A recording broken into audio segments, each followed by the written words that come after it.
Good morning, everyone. We're continuing here in the words of the Chazon Ish, Emunah B'Tachin, speaking about the great Maila, the positivity of a person who learns Halacha. V'amnam imamola shel cheker halacha. The truth is that while a person is toiling to clarify the Halacha, mashreshes avas hadin ba'ifim miyuchad, he implants in his heart a love of the law specifically regarding that area miyuchad ba'halacha zuhi oisek ba of halacha that he's learning. When you are delving into a particular halacha, whether it be Hilchos Shabbos, mezuzah, kashrus, tefillin, tzitzis, whatever it might be, while you're learning the intricacies and the parameters of that halacha, it is imbuing you with a certain love for that particular mitzvah. Meisifa ava klalis lecheker adin v'chol mishbedei haTorah, and then that adds in a general love that you could have to clarify all areas of halacha in the mitzvahs of the Torah. Once that you become awakened in this area of halacha, and you feel a cheshek, a desire to understand it better, and it's exciting, the more that you know, the better you keep the mitzvah, that automatically motivates you to accomplish and achieve the same understanding in other mitzvahs as well.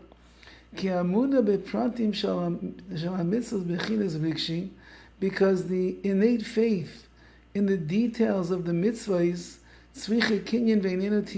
it is something that requires an acquisition, and it doesn't come naturally. It doesn't come naturally for a person to pursue the details of the mitzvahs. And the truth of the matter is that superficial thinking, which is what most people are born with, and that's the way that we function through the life, really rejects delving deeper and finding the nuances and the details of the halacha. Why would I want to go into the intricate areas of this particular mitzvah in the halacha when I'm a person that is a much more superficial thinker? Details means I'm going beyond the superficiality, and that's not the way that I work. For example, it's hard for a person to believe that if they merely shake out their clothes from whatever dirt, crumbs, whatever might be in there, so they're chayiv to bring a chatas, a sin offering. However, on Shabbos, if you did that on Shabbos, but to chop wood is only a shvus, is only a rabbinical prohibition. So how does that work?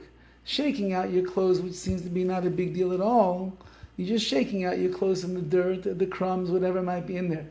That already is an isser in the Torah, and you have a chiyuv chatas, you have to bring a korban chatas. However, if you chop wood, which seems to be such a bigger deal, well, that is only an isser midrabanan. V'chayotzi by similarly, or that a person believes that when we have Erev Pesach and we sell our chametz to the goy, if you sold your kelim, your vessels to the goy as well, so then tzrichim tevil achar Pesach, it will require to go to the mikveh after Pesach, because at the time that you sold them, they no longer belong to you. Says the Chazon Ish, it's very difficult for the human mind to wrap its arms, or wrap its brain around the nuances of halacha, where there are isurim, where there are prohibitions, and where there are not prohibitions, where it's Torah law, where it's rabbinical law. Some of the rabbinical laws seem much greater and much bigger isurim than Torah laws, and yet the Torah says that it's asur.